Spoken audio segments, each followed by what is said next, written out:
The woman they call the Iron Frau, Angela Merkel, has secured a second term as German Chancellor. But what challenges does the victory bring, both at home and abroad? This is Inside Story.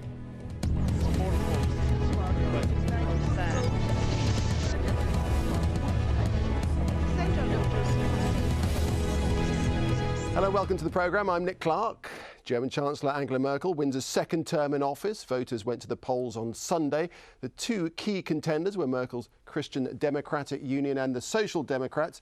And since the 2005 elections, the two rivals have, of course, been forced to work together and form what was known as the Grand Coalition.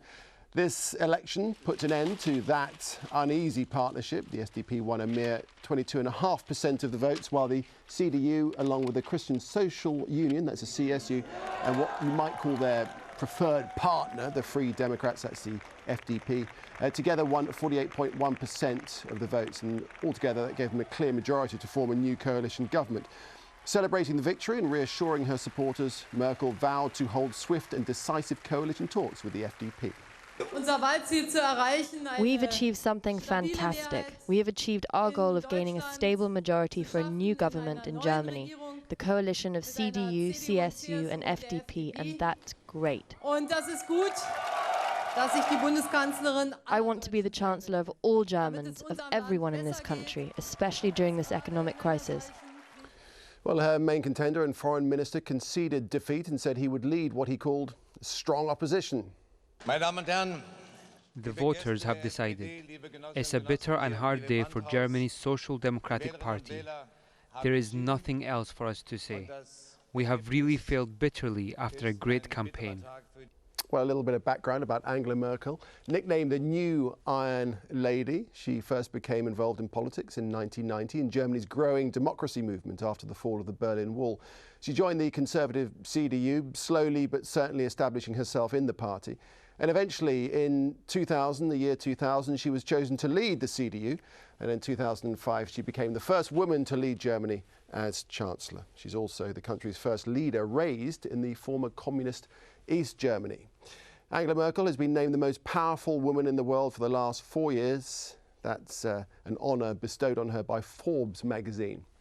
All right, to discuss Angela Merkel and what she might or might not achieve are our guests in Berlin, Michael Luders, who's an independent political analyst; in London, Thomas Kielinger, the UK correspondent for Die Welt, a German newspaper; and also in London, Giacomo Benedito, acting director of European Studies at Royal Holloway University. Gentlemen, all, thanks very much indeed for your time.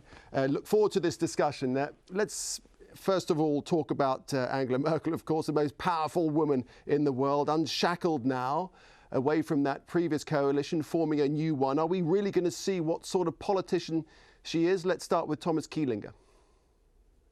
Well, I think one has to start with your nomenclature when you refer to her as the New Iron Lady. I don't think that would do her justice. She is anything but iron. She has had to govern in a very subdued style, largely on account of the fact that she was in government together with the opposition party, the main opposition party, the Social Democrats. So you can say that there was another Angela Merkel waiting to be unsheathed and unleashed. Well, we'll wait and see. There have been doubts in their own party all along in the last 4 years. Where is the real Angela Merkel? Surely, even though she could not quite do as she pleased, she should have perhaps shown a more clear-cut leadership and more clear-cut profile. That will have to be on offer now. We are all waiting for this to emerge, and she will no longer be able to hide behind the excuse that she can't do as she wishes, because she's now the leading majority party in this new coalition, and she will have to lead from the front and show for some of her mettle, perhaps to earn the title of Iron Lady, which I don't think she is yet entitled to. Okay, Giacomo Benedito, are we going to see a new style of leadership from Angela Merkel? No, I don't think so. She's been a very consensual leader for Germany, and as we've just heard, she's been leading for the past 4 years a grand coalition. In the previous elections, the Social Democrats performed as well as the Christian Democrats, and a great deal of consensus building was necessary. She's has a huge popular showing.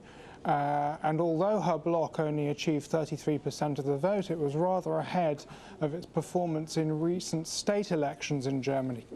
And this just goes to show that when she's at the forefront, she's received a very significant level of personal support, which is based around her reputation as being a moderate. She's not an ideological firebrand.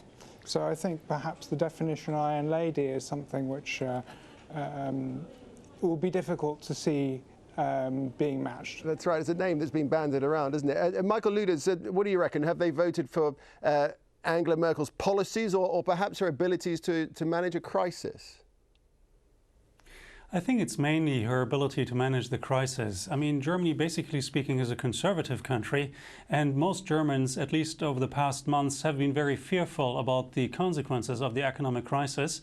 The former government has performed well, but it is a general belief in Germany that the Liberal Party might do better than the opposition Social Democrats, and now they were voted into office, and many people ask, will the Liberal Party really be able to deliver? There's a certain contradiction as to what this party wants. On one hand, they want to do away with this huge indebtment of the German government. On the other hand, they talk about tax cuts.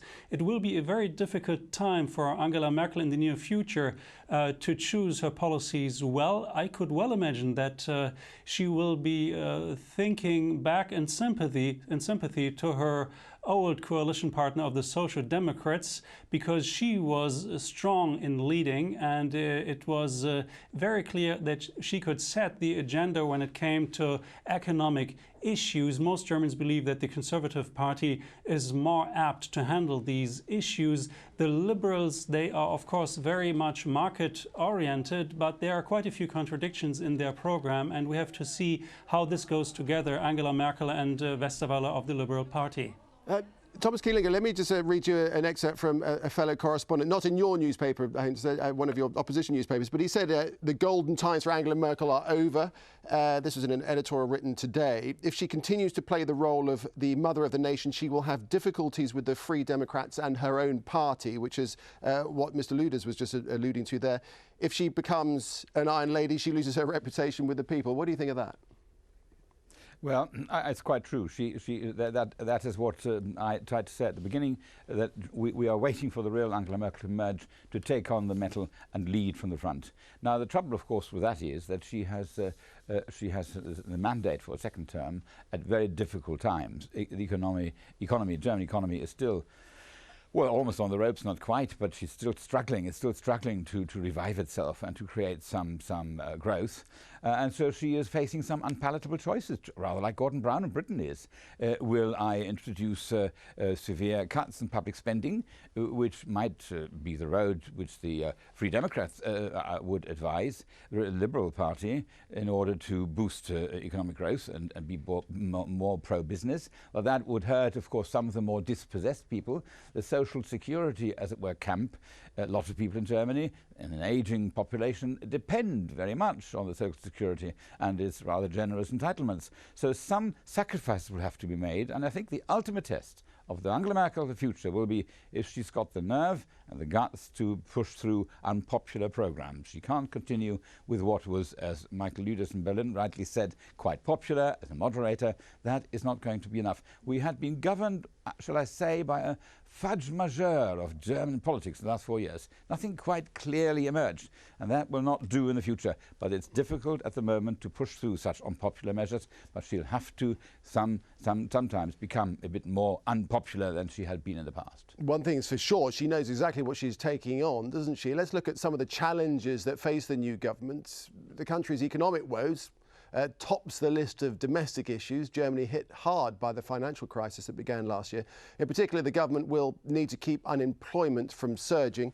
In addition, Germany's healthcare, education and its social security system, all of that lot needs reform. And then there's a threat of terror attacks. Al-Qaeda leader Osama bin Laden and other Islamic militants have warned Germany over its military mission in Afghanistan. And this brings us to other issues abroad, Germany's participation in that NATO-led mission in Afghanistan. Of course, a new government expected to face strong opposition against it. Also likely to be a priority is Iran. Germany, one of the 6 global powers trying to stop Tehran's disputed nuclear activity. Okay, let's talk about the economy first of all. Returning Europe's largest economy back to prosperity is a primary objective. Giacomo Benedetto. Yes, and there's going to be a very strong economic push within the new government from the FDP. Let's just think about what that means. The FDP, the Liberals, have performed at their very best. This is their best ever record since the 1940s, with over 14% of the vote. It's quite astonishing, their success. And a little noticed fact so far is that this is, I think, the Christian Democrats' worst ever electoral performance at 33%. What we see when we put both centre-right parties together is that their results, when put together, is consistent. They have around 48%. That's what Chancellor Kohl always used to get with the Liberals back in the 1980s and 90s when he was winning elections. The size of that centre-right electoral bloc is the same, but it has shifted. There's been a gain by the Liberals at the expense of the Christian Democrats. We'll have to see how determined the Liberals will be at pushing a free market economic agenda, but it seems that their most powerful politician will be given the role of foreign ministry, which isn't, in fact, an economic portfolio. Merkel will be mindful of this, and the Liberals may also find themselves boxed into a position. It's not inconceivable that she could threaten at some point to go back into grand coalition if the Liberals push their weight too far. We must remember the German Christian Democratic Party is a party which has strong social roots and a certain degree of support in the trade union movement. Thomas Keeling, what do you think? You know, there's this whole concept of the fact that she may be freed of constraint politically, but in a sense, her hands are tied economically, aren't they, because of the crisis, the current crisis? Yeah, very much so. I think she will use a dose of her policy approach, which has often been referred to as incrementalism, much as some people in the country, and especially her new coalition partner, the FDP, would wish for a more speedy return to business-oriented, market-oriented policies. She has to be very careful. Just as Giacomo reminded us that she also has a social-minded wing in her party who will not abide by strong market policies on their own, unless you at the same time keep in mind the strong social roots of the Christian Democrats and the requirements to keep a country which is mildly left of centre in its social aspirations happy. So she is constrained. I think incrementalism will still be very much the name of the game, but it will be an incrementalism towards greater market freedom.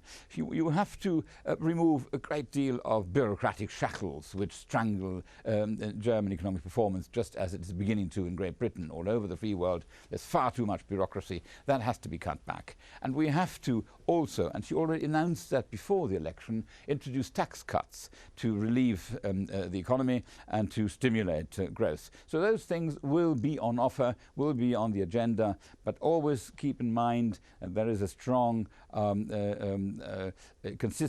constituency in Germany for social economies and for social entitlements, so she can't easily rubbish those overnight. She has to be quite careful how she goes about it. The thing is, you've got this, you talk about tax cuts there, but you've got this rising budget deficit bloated by stimulus spending. Isn't that, Mr. Luders, isn't that going to create a very difficult environment to bring in promised tax cuts, for instance? Oh, absolutely. The German government is in a very difficult situation for years, not to say decades to come. I don't want to say that the state is bankrupt. That would be a little bit exaggerated. But nevertheless, the room of maneuver for any government in Germany is very limited because of the budget deficit that was mentioned before. And there is no easy way out.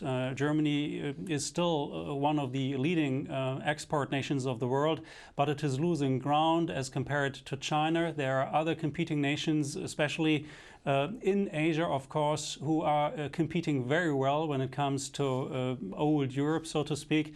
I think that Germany is in a difficult position. It is not, I don't mean that Germany cannot solve its economic problems, but there needs to be a lot of investment into future technologies, into the integration of all possible workforce. In the past, Germany has not really given too much attention to using the potential that is there in Germany. We have very many Germany immigrants, but many of them lack a good education, and there is a huge potential that has been lost, that is not being used to its full possibility. So I think there is quite some challenge ahead, but the room for maneuver for any German government in the future will be very, very limited. Germany is facing the same problems as other nations as well. Germany is not doing quite as badly as Great Britain or the United States, but nevertheless the situation is grave, and of course the social imbalance in Germany is also being felt. More and more people getting out of work and no easy way out. So there are quite a few challenges. Nobody has an easygoing recipe, but most Germans are convinced that this new government will be more apt to solve these issues than any leftist government. And I think most Germans would be very fearful should this experiment fail, and 4 years from now a left-green government might be voted into office. This would be a nightmare, I think, for the business environment, and most people do not want this in Germany. I think as you say that, but Giacomo Benedetto, don't you think there's a fair amount, in fact, there's a fair amount of dissatisfaction being expressed in this vote? I mean, there's very poor results, the worst since World War II. Well, indeed. But, you know, let's look at who the losers are. Primarily the Social Democrats, but also in relative terms the Christian Democrats. We're talking of a Christian Democratic victory. They had 33%. That's a record low. Who's done well are the smaller parties. We talked a little bit about the FDP, the Liberals, earlier on. And compared to the 80s or the 90s, the last time there was a centre-right coalition, that party is now going to be much more strong.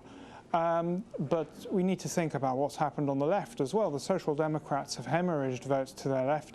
Part of their former electorate has gone to an alliance of ex-East German communists and Western leftists, and the other half of that vote that's hemorrhaged has gone to the Greens, who've picked up a few extra votes. So what we see now is a system in Germany where votes have indeed hemorrhaged to smaller parties. Now, whether that leads to greater instability, we'll have to see. But the left vote, the left bloc, if you put together the Social Democrats with the votes of the other left-wing parties, again, their collective vote share hasn't gone down by that much. It's just that the most significant losers are the two big parties. Okay, gentlemen, just for the last 5 or 6 minutes, I'd like to talk about the foreign policy. Afghanistan, of course, one of the thorniest issues that face the government in Germany. Thomas Kielinger, do you think we're going to see changes in that direction, or will the status quo of troops being provided and so forth remain the same? I don't think that we'll see a change in a hurry, certainly not. It is often forgotten when you discuss Germany's role in Afghanistan. This is really not for the government to decide what level of deployment they would like to go for. It's not up to the executive to send troops into harm's way or in any kind of deployment. It is a parliamentary army, you might say. It is solely decided by majority vote in Parliament. It's not like when Tony Blair was able to send troops into Iraq, and Brown can control the number of troops in Afghanistan off his own bat. Angela Merkel cannot do that.